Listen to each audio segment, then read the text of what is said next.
to this wonderful evening and the company we keep. Here, here. Cheers to us.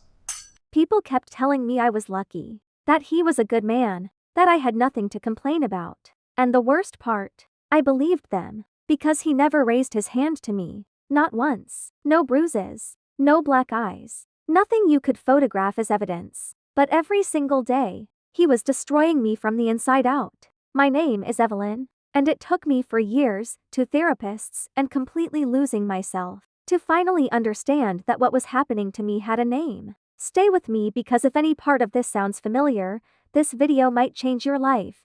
I met Daniel at a work conference in Chicago. He was charming, well-dressed, and he paid attention to me in a way that felt electric. He remembered everything I said. My coffee order, my sister's name, the name of my childhood dog. Within 3 months, he told me I was the one. Within 6, I had moved into his apartment. Looking back now, I can see it the way he love-bombed me so completely that by the time things shifted, I was already into deep. But at the time, I thought I had finally found my person. The first sign was so small I almost missed it. We were getting ready for my friend Kayla's birthday dinner. I wore a red dress that I'd had for years and loved. Daniel looked at me and said, very calmly, "You're really going to wear that?" That was it. No shouting, no insult. Just 5 words and a look that made me feel like I was embarrassing him. I changed my outfit. And I told myself it wasn't a big deal. Over the next year, the comments kept coming. Always calm. Always quiet.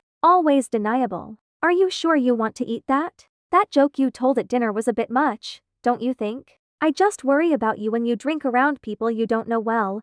He never screamed these things. He said them with this measured, almost caring tone. And because he framed everything as concerned, I started to believe he was right about me. I started second-guessing everything. What I wore. What I ordered at restaurants. What I said around his friends. Then came my friendships. Daniel didn't forbid me from seeing Kayla. He never said you can't go. Instead, whenever I had plans with her, he would go very quiet, withdrawn. And when I asked what was wrong, he'd say, nothing. I just thought we were spending the evening together. But go. It's fine. He always said it's fine. It was never fine. So I started canceling on my friends. Not because he told me to, but because the guilt of leaving him in that mood was unbearable. Within 18 months, I had slowly drifted away from almost everyone I loved. And the most chilling part, he never had to ask me to do it.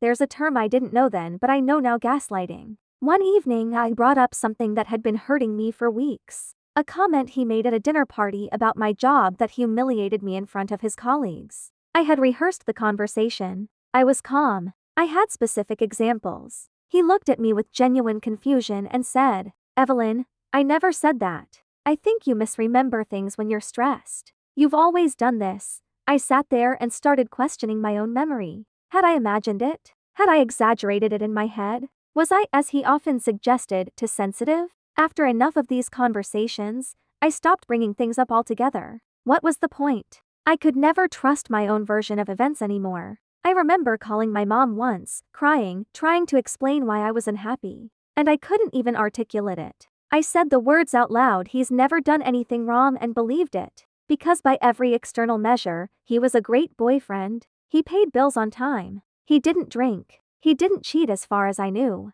He just made me feel like I was slowly disappearing. And I had no language for what that was.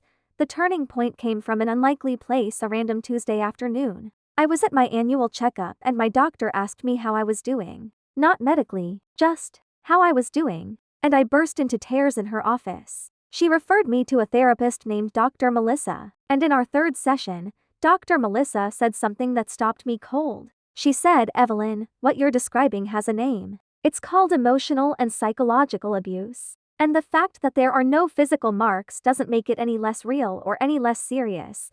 I remember staring at her and feeling 2 things at the exact same time: relief and terror. Relief because I wasn't crazy. What I had been experiencing was real. There was a name for it. Terror because if this was abuse, then I had been living inside it for 4 years without knowing. Dr. Melissa introduced me to the concept of the cycle: the tension, the incident, the reconciliation, the calm. And even without any physical violence, my relationship followed that cycle almost perfectly. The silent treatment was his incident. The sudden warmth and affection afterward was his reconciliation. And I had been riding that cycle for years, always waiting for the warm face to return.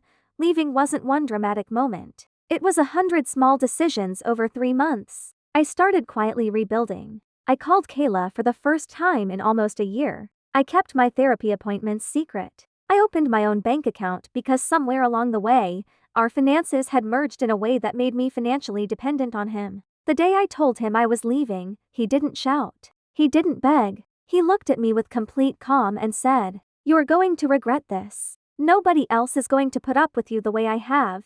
And for one terrible second, I almost believed him. But I had done enough work in therapy to recognize it for what it was.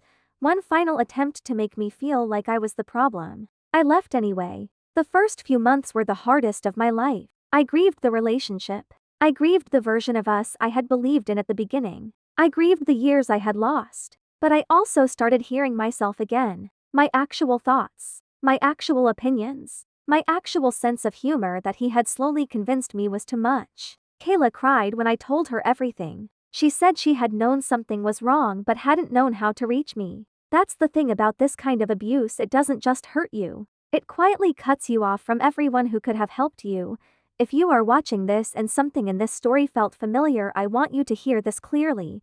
You do not need bruises to have a valid story. You do not need to have been hit to have been hurt. Pain that leaves no marks is still pain. Emotional abuse is real. Psychological abuse is real. Coercive control is recognized by law in several countries as a criminal offense because the world is finally catching up to what survivors have always known. Some signs to watch for. You constantly doubt your own memory or perception. You feel like you're walking on eggshells at home. You've quietly drifted from friends and family. Your partner frames control as concern. You feel more anxious, smaller, and less like yourself than you used to. If that is your life right now, please talk to someone. A therapist, a trusted friend, a helpline. You are not overreacting. You are not too sensitive. And you are not alone. I'm Evelyn. I got out. And I promise you there is a version of your life on the other side of this that feels like breathing again. If this story helped you or someone you know, please share it. Leave a comment below. And subscribe because every week, we tell the stories that don't always get told. I'll see you in the next one.